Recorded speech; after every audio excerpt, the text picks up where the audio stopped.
you can get back to what you lost.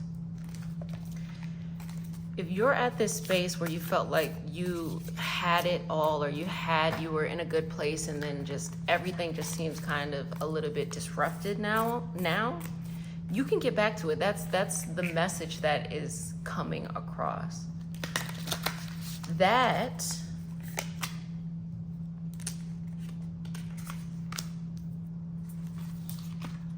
it's going to require, but not just require, but it really is a part of the process. That's what basically I'm trying to say.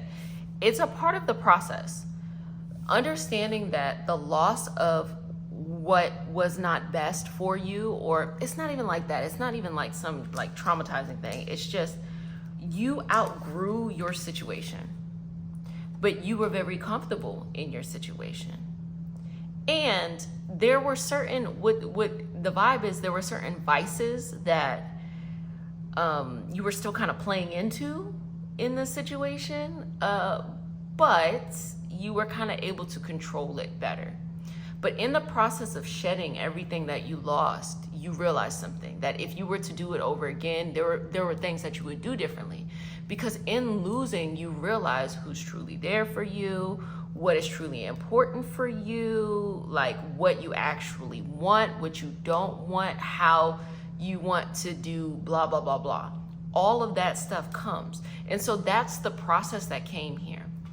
You will get more. And you now have the cheat code of how to get there. You're like, okay. But the issue here is this feeling of just fear. You're afraid that the same thing's gonna happen over again. You're afraid that you won't be able to, that you're just unlucky or unlucky in this situation. And it's more of a feeling than a intellectual kind of thing, or like a thought process. It doesn't require deep thinking. It's just the feeling that comes across. And so this feeling is like, I don't want to have to start again because I've already done this and it didn't work out. So there's already that wisdom of you that knows how much work it takes to whatever. But then for what you lost, but then there is this feeling of like feeling like you're not enough. Like maybe this is an indication that I'm just not enough to be able to do this. And it's not that. Separate it. It's not, it's not woe is me. What it is it taught you what was really important for you.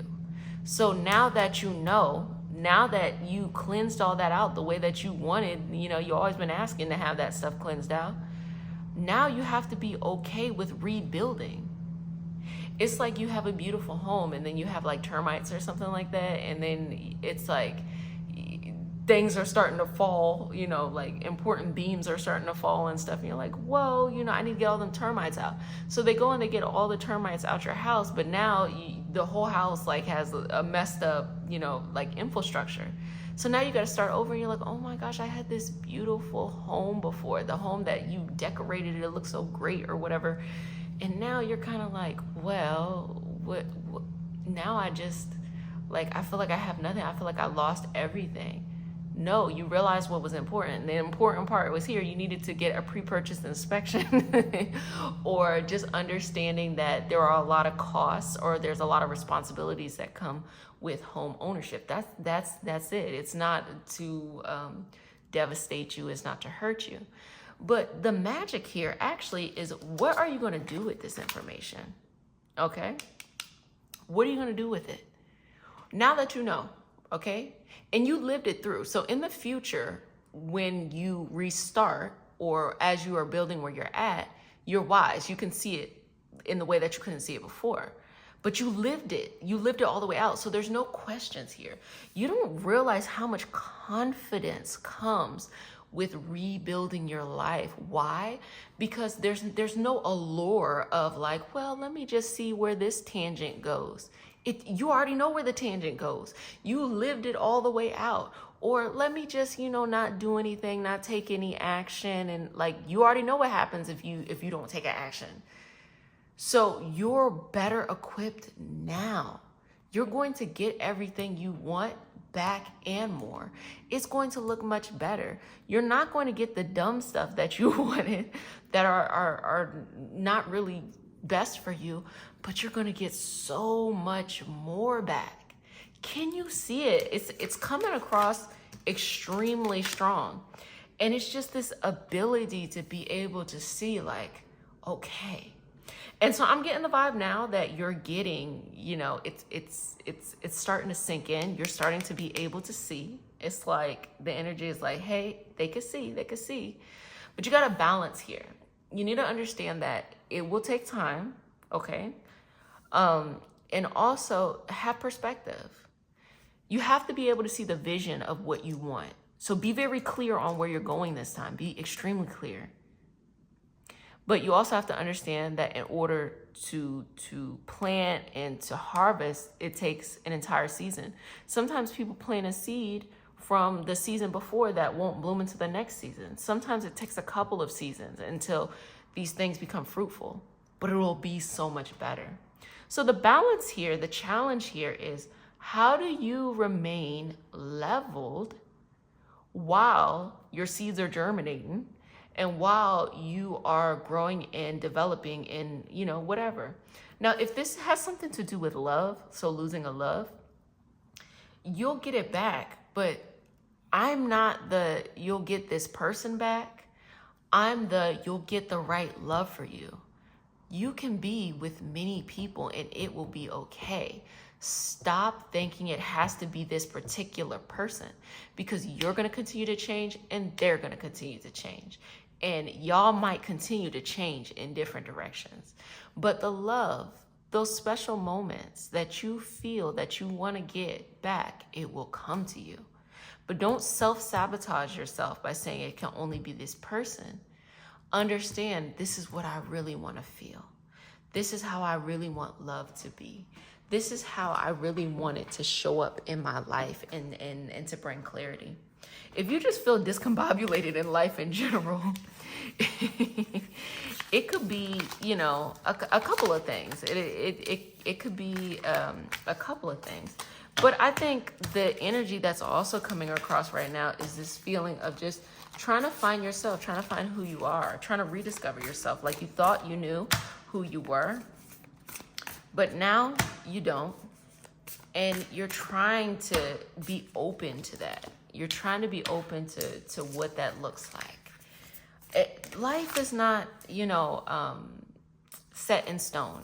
We cannot generalize. Like, we love to generalize things, but we can't really do it. That's not how life is.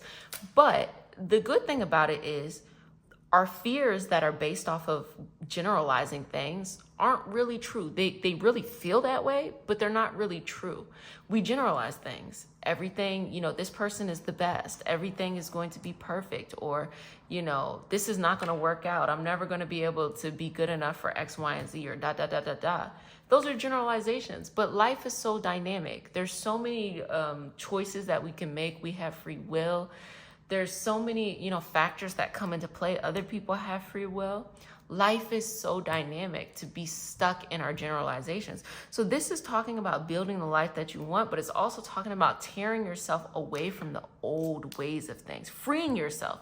There's a part of you that wants this freedom. There's a part of you that believes that you can have this freedom, believes that life can be better for you, believes that you're going to step forward.